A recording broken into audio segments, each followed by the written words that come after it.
Mimi acheni tu niwaulize swali. Acheni niwaulize swali.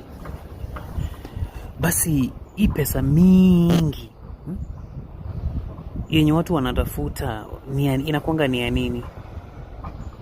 Like hii pesa yenye mtu anaweza ua hata mwenzake ndio apate hiyo pesa, inakuanga ni ya nini?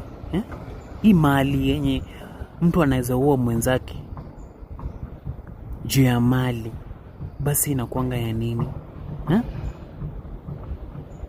Unapata mtu hakutaki mazuri, amekuendea hata kwa mganga, ndio yeye abaki kuwa na mali na we urogwe usikuwe na mali. Basi hii mali inatusaidia na nini?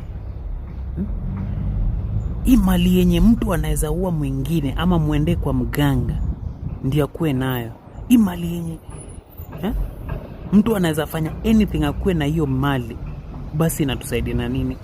Why do you always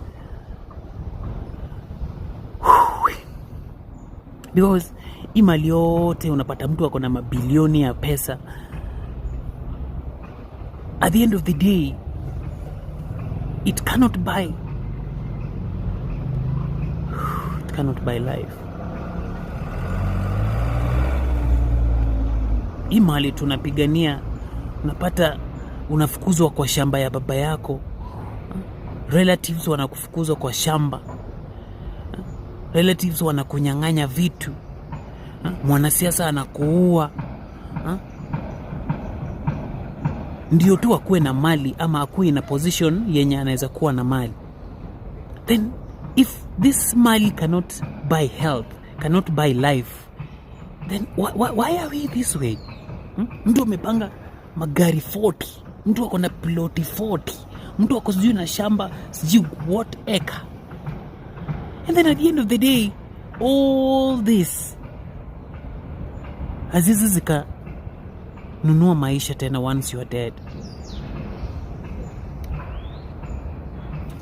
Saizi hizi magorofa naona hapa ni za watu tu, hizi maasset zote naona hapa ni za watu. But then what for if all this cannot buy life? Raila sahi amezikwa without even ako kwa sanduku without even 1 cent.